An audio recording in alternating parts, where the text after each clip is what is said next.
Welcome to our higher education immigration update. Really good to have you with us. This is one of our bite-sized sessions as part of our People Matters webinar series. So we're looking at 30 minutes today, so quite a lot to cram in that time, and we'll try and make sure as far as we can it's HE specific. Just in terms of housekeeping, we will make the recording available afterwards and send it out, assuming all the technology works okay, which I think it should. And if you've got a question that you'd like to ask, we'll pop it in the Q&A box in the feed, and we'll see if we can pick that up, or at least some of the themes that are coming through. It's only me today on this 30-minute webinar, so I may not be able to scan all of the questions and pull them all out in the way that you'd like, but hopefully we'll cover some of the key points that are there.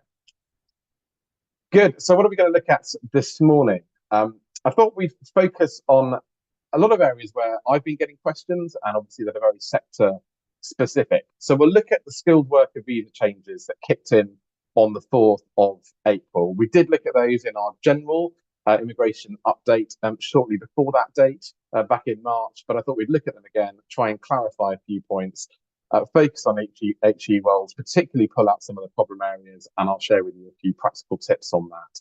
That's topic one, if you like. I then thought we'd spend a little bit of time looking at ATAS certificates. That's been a fairly difficult area for many institutions to navigate, particularly with extension applications. I think there are ways to deal with that, which can be quite effective. So I thought I'd look at that topic with you as well. We'll spend a bit of time looking at the visitor route, in particular the standard visitor activities, and what can be done by way of research. There were some changes in that area at the end of January that I thought would be worth touching on today. And then we'll have a bit of a roundup and horizon scan. So look at some other recent changes. The map review of the graduate route, quite interesting. Recent changes to right to work check guidance, and also see what's on the horizon with a bit of a political twist as well. So we'll look at all of those things. So let's kick off, shall we, with the skilled worker changes that kicked in on the 4th of April this year. They have been very significant, and they are having a big impact on recruitment and many people here in other visa routes looking to switch.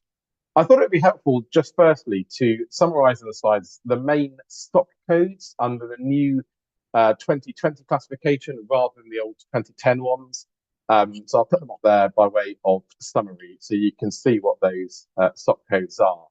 And there have been, I think there are some points to note here. So the research roles, 2119 has always been the go-to stock code for research roles. We have got 2162 for what are called other researchers, unspecified discipline. And you can see from the example job titles there that does cover lots of research roles in the HE sector. Obvious question is, well, what is the difference between the two? When do you use one rather than the other? You obviously, for each role, need to look at the job description, typical duties and functions for that code, which are given on the searching tool, which I'll show you in a moment.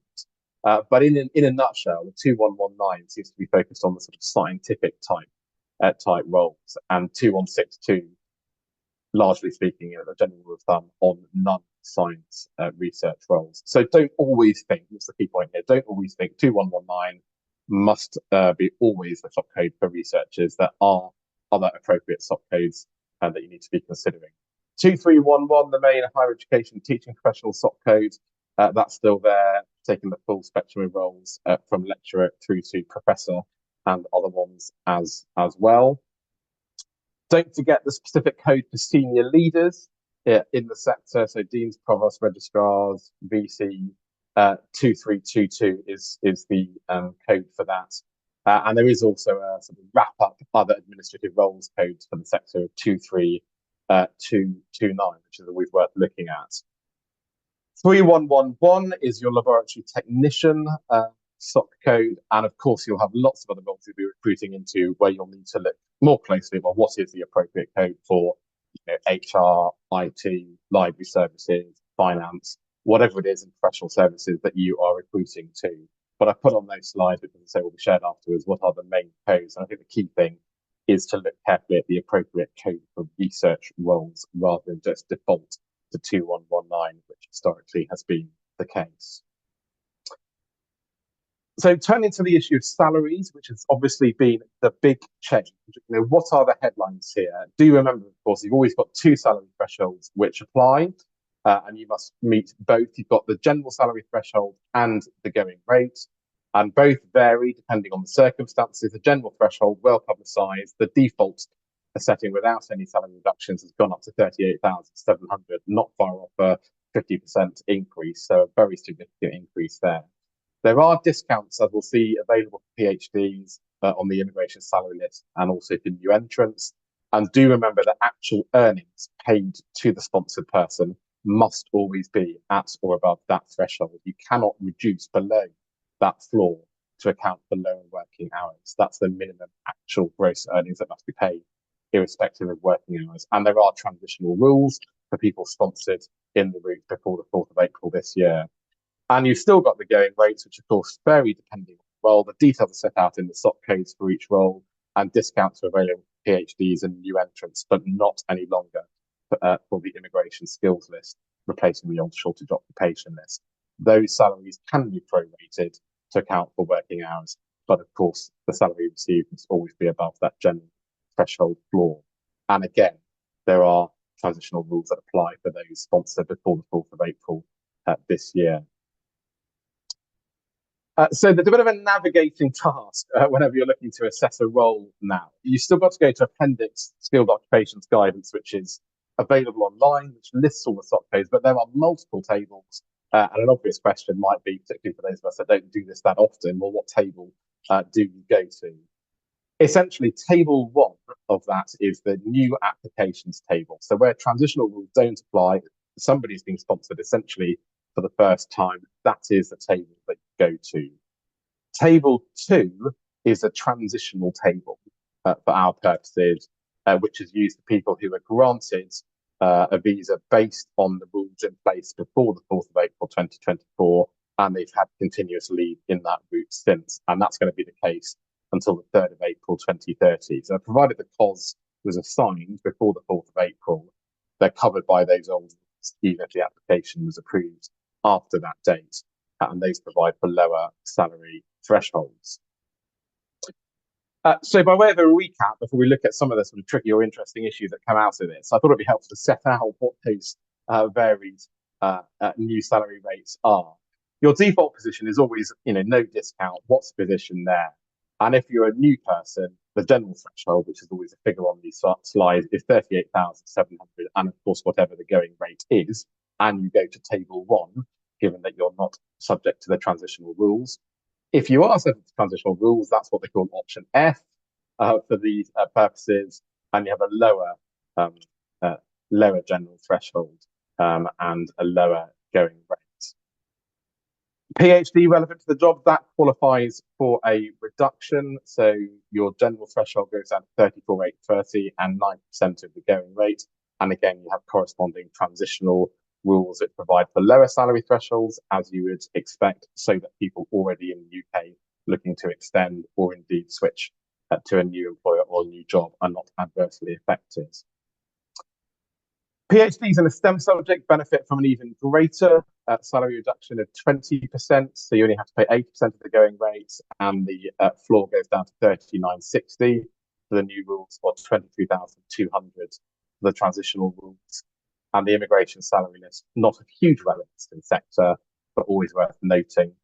You get that reduction to the general salary threshold. The figures are there on the slide, options D and I, but you don't get a reduction to the going rate. You just have to go with the headline going rate where that is the case. That's one of the changes that's been made.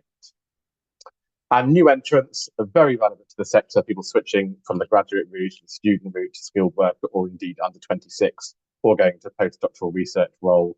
The new entrant option E, again, you've got that threshold floor of 30,960, and you get a 30% reduction of the going rate. So you go to table 1, obviously, for somebody not covered by the transitional rules. Somebody who is option J, you have a lower threshold of 23.2 for the general threshold, and 70% of the going rate in table 2, where the going rates are lower. The going rates in table 1 are based on the median of earnings under the relevant surveys that they use. The going rates in table 2 are based on a 25th centile, which is why there is a difference there in terms of that being lower. Don't worry too much about option K, because that's for listed health or education sector jobs linked to national pay spines. So, national teacher pay spine roles or NHS roles linked to, for example, the Agenda for Change pay spine.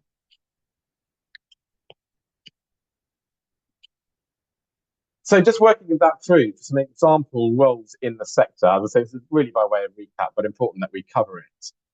You can see the potential range, depending on the circumstances, for somebody being sponsored for a role in 2119. So let's say, scientific related research role, postdoctoral research role, for example. Your new headline default going rate without any reduction is 41,200. Pretty high. But obviously, they're usually going to have a PhD, very often have a STEM PhD, and that brings the salary threshold down hugely. And if you have the highest reduction of 30%, the greatest reduction, it goes all the way down to 30,960. So still quite a wide range of qualifying salaries depending on the circumstances. And you can see I've popped the transitional going rates underneath. So you can see the difference that those make to this. So these are people, as I say, sponsored before the 4th of April this year and benefit from lower salary thresholds. And so very, very significant. You can see, the new entrant, you would qualify for a salary of 20,200 only in those circumstances. Likewise, if you go to 2162, so the other sort of research code that would be used in the HE sector, I won't read all the figures out, they're on the slides, I'll get circulated afterwards. But again, you can see that range. These are very slightly different from 2119, but almost the same. And I think for most institutions will make no difference at all in terms of whether or not a role would qualify for sponsorship. So very slightly higher for 2162 than 2119. And then the main teaching code 2311, higher education teaching professionals, so lecturer, professor, senior lecturer, readers, etc.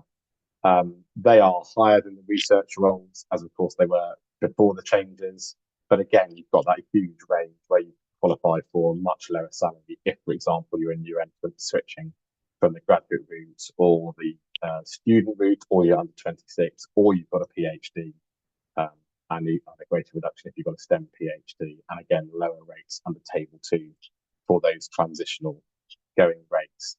So hopefully you can see, just really by way of illustration, you've still got a very flexible points-based system, much more so than the government's headlines suggest.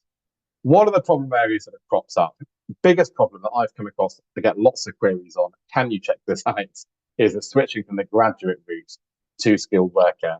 The unfortunate reality for many individuals on the graduate visa is that they will be doing a role which they're able to do, obviously, under the graduate route, where there are no real restrictions, but the salary they're being paid simply isn't sufficient to qualify for a skilled worker visa.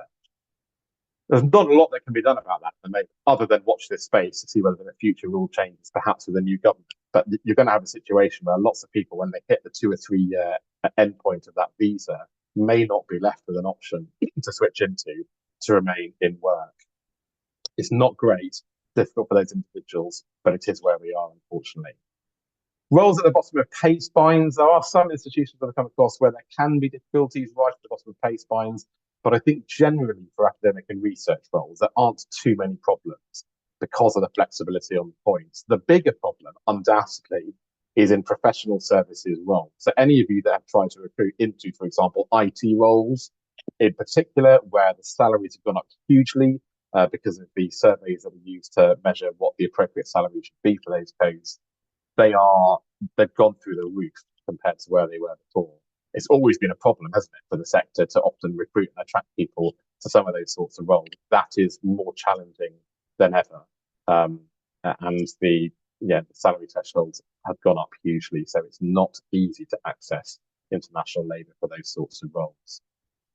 Final point on there, one question I've had is around the genuine vacancy test or the employment test. So institutions thinking, well, can we sort of tweak job descriptions? Can we flex pay bands? Can we be doing things to facilitate sponsorship where otherwise wouldn't be a case, wouldn't be possible, perhaps increase salaries for somebody wanting to switch from the graduate route, you've got to be very careful and have a close eye on the genuine vacancy, genuine employment test, which is applied by the Home Office, which essentially means you shouldn't be doing anything in relation to a role that you wouldn't do for a settled worker that doesn't need sponsorship. So, for example, you shouldn't be artificially inflating salaries beyond what you would pay to settled workers or outside your normal bands just to sponsor somebody. That would be a breach of the test and would be a significant compliance issue. Likewise, you shouldn't be manipulating job descriptions to squeeze them into a SOC code which has a lower going rate. That would be, again, a breach of that test.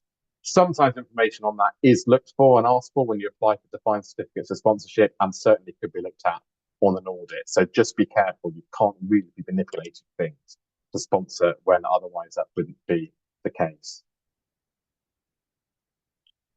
Where does that leave you in terms of practical tips? I think first thing is review staff that you've got employed under the graduate visa route.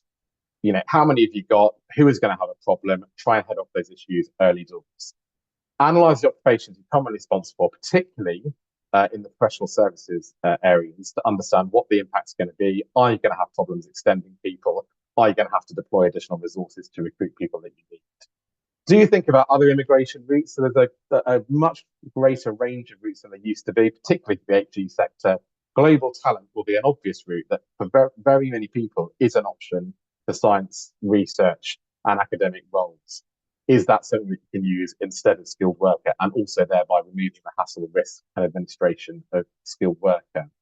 I think communications for staff is key. So they understand what the issues are, what the switching options are, what the extension options may be. And finally, do keep a watching brief on future policy developments. I'll come back to this later in terms of the general election, future direction of policy, but obviously what happens, what the rules are now compared to what they may be, say, in 2026, there could well be a significant change given how fluid this area is and the political impacts that are coming to bear on it. Other changes to note, the supplementary employment one is one I particularly want to pick up. So it used to be the case that a sponsored worker could do up to 20 hours per week outside working hours in the same role or the same professional level to what they were being sponsored for. That can now be in any occupation eligible for a skilled worker visa. So essentially, if somebody is sponsored, they can do any work in a qualifying SOC code, even if it's different from the role they're sponsored for, provided that work happens outside their normal sponsored working hours. That is significant for the sector because it means, for example, that people who are sponsored in research roles can do some teaching now as supplementary employment, and potentially vice versa. People employed in a part-time role in professional services could take on an additional role that's completely different, for example, and do work in that. A slight fly in the ointment that's interesting is that technically this change only applies with respect to applications under the new rules that apply from the 4th of April this year. And they don't apply to those who had their visas determined before that date. We were expecting some guidance to be issued by the government or the Home Office indicating that they're not really going to be too pernickety about that. But technically, that is the position. You should be applying different rules depending on the date the visa was granted. I expect, in reality, that's not something that's going to be drilled into. You can probably take a bit of a broad brush approach to it, but there is that technical risk there to note. We've got the immigration salary list replacing the short occupation list, not a great relevance to the sector, and we've looked at the coding changes that have come to pass. So moving on to our second quickfire topic, ATAS certificates, which is a significant issue. Just by way of reminder, this is a regime introduced in May 2021 to essentially stop the proliferation of knowledge that could be used to develop weapons of mass destruction or advanced conventional military technology. And essentially it means that clearance has to be obtained from Foreign Commonwealth and Development Office if you are doing research in certain fields and you're sponsored by the university or a higher education institution with a student license. And it includes, as you'd expect, the typical SOC codes and indeed quite a wide range of other codes, including those for managing lots of research activities. Got to be doing research at PhD level or above. One of the listed fields of research, which is very broad, so includes lots of biological codes, medical codes, veterinary codes, technology codes, chemical codes, an awful lot of areas are covered. And not be an exempt national. The exempt national list is published online and essentially largely is EU and other Western countries like the States and Australia. other nationals have to get clearance. And the problem areas around extensions, delays in processing, and refusals, particularly for individuals coming up for extensions. I've had lots of questions in this area. What do you do in that situation? Can you carry on sponsoring? Some institutions do take a very cautious approach to this and simply will not sign a certificate unless ATAS clearance has been granted. And that can obviously create problems if the clearance hasn't been obtained before the COS needs to be assigned, so the person can make an in-time application, i.e. before their visa expires. I do think that is unduly cautious. And my usual advice is, yes, that is a sensible default position. But where the person wouldn't be able to submit an in-time application if you obviously don't assign the COS, if they can't do that before the expiry date, I think this is the route to take, and the risk associated with it should be low. You assign the certificate, you tick the ATAS box, and you add a sponsor note confirming the person has applied, but it's pending, and give the reference number.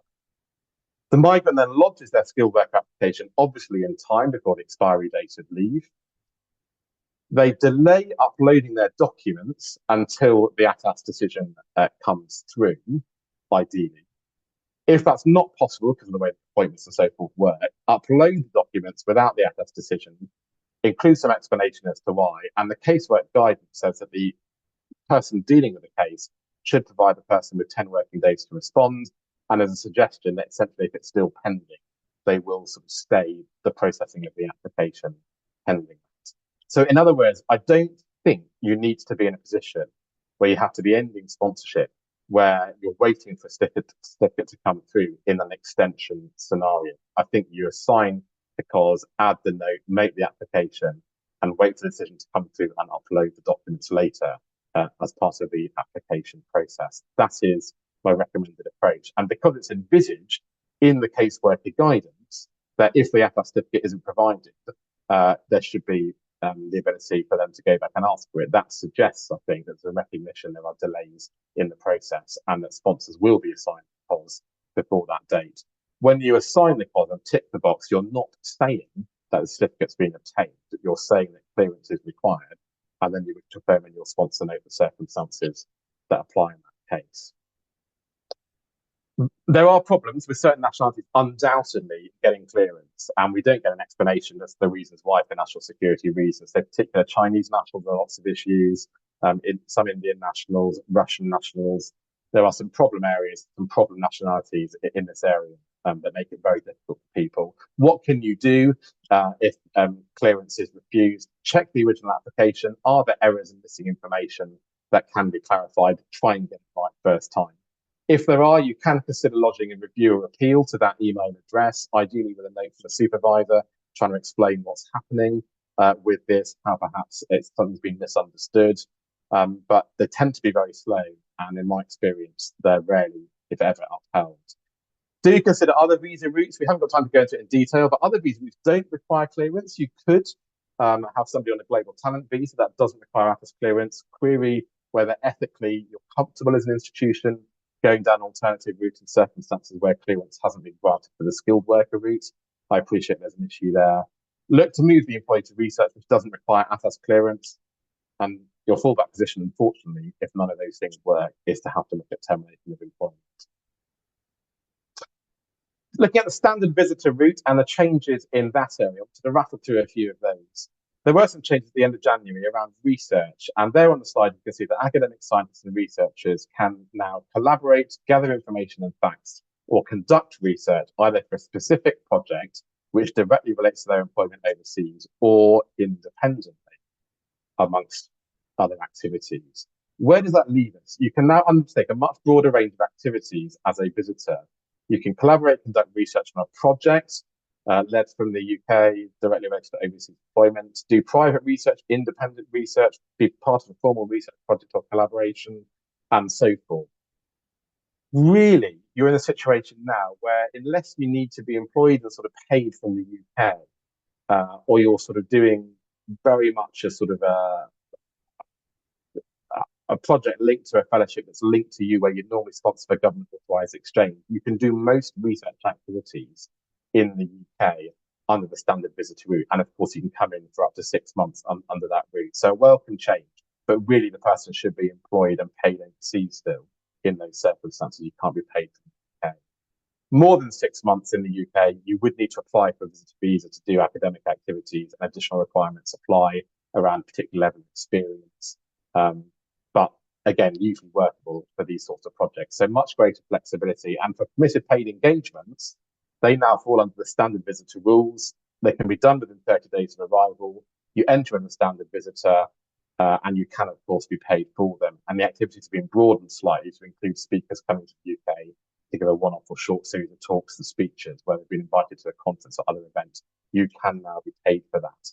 And the good news is, because it falls under the standard visitor route rather than a separate category in its own right, is that yes, they have to be formally invited with a letter, but they can just come through an e-gate as a standard visitor. They don't need to be granted entry as a PPE visitor, as used to be the case. So much less bureaucracy and more flexibility there. A few other changes before we finish, just by way of a roundup. The MAC Rapid Review of the Graduate Route is out. And guess what? No great evidence of abuse of the route. Actually, the parity with people going to graduate roles who are moving from the student visa and domestic students is broadly the same, about 5% difference. And there's lots of stuff in that report around the damage to the sector and indeed the broader economy if there is tightening up of those rules. We're waiting for the Home Office to review and respond. We've obviously got a new government in the offing, but it is interesting that it hasn't identified any levels of abuse or recommended any changes. The Labour manifesto on immigration is arguably not that interesting, but worth noting, because we do probably have a Labour government in the offing without it to be too controversial. They talk about seeking to reduce net migration by reforming the points-based system. Well, that's not very specific, is it? There have been some interviews where they've suggested that they want to be reducing it to a couple of 100,000 a year, but it depends on the needs of the economy. I don't think it takes us much further forward, but 200,000 is certainly a lot less than the 700,000+ we've had over the past 12 months. And very much looking at trying to tie it to skills shortages. Again, nothing particularly new there in the manifesto, but I think possibly more of a link to the sort of economic growth agenda, skills agenda, rather than so much the numbers point, which is perhaps the dominant theme for the Conservatives. Other points to note, there are still delays in fine COS applications, beware. So they can take more than 1 or 2 working days at the moment. It seems to be quite random, but worth bearing that in mind if you're having to apply for the fine COS. There was some updated employer right to work check guidance published on the 21st of June, so just out. Removes right to follow-up checks for people with pre-settled status in line with some case law in that area. You don't have to do follow-up checks on people who have pre-settled status under the EU settlement scheme. You don't have to do checks for biometric residence permits, which got an expiry date of the end of this year. Just need to do a check linked to the date the person's leave actually expires, which is different to the date the card itself expires. And there's no guidance on that point around supplementary employment I mentioned earlier. That point around the pre and post 4th of April rule changes, who does it apply to? We expected guidance in there, there isn't any, so there is a technical risk that I mentioned before. Audits are up, apparently. License revocations are up, albeit, of course, none across the HE sector, at least in terms of your publicly funded, inverted commas, HEIs. On the horizon, mid-late 2024, a full review of the immigration salary list. I don't think that's going to be that significant for the sector. It has not been generally in the past, but obviously worth having an eye on that. They're still looking to bring in electronic travel authorizations for all non-visa nationals coming to the UK by the end of the year. So it's sort of a scheme that's similar to going to many other countries. We've still got that phase out of physical documents by the end of this year and digitization of the system. And obviously a general election. I think that is very significant because there could be quite an impact on policy. The Labour government, the Labour Party has talked very much about economic growth being the key driver for them. If you take immigration out of the mix, the stats are very interesting. That has a huge impact on economic growth. So how they fit those two things together is something to watch, but there could well be changes in the next year or two. That also means there could be positives. And if you have people here on, let's say, graduate visa looking to switch, it may well be there are changes in 25 or 26, which at the moment we don't know about. So always watch this space. I've rattled through a lot of topics and I'm already out of time. Goodness me, half an hour is not very long. I hope that's been helpful. I don't unfortunately have time for any questions, but we'll be running a longer session soon, multi-sector session covering the latest updates and changes. That will be in the autumn. Join us for that. Keep an eye on your emails for other people matter updates. Otherwise, great to have you with us. Thank you very much and see you soon.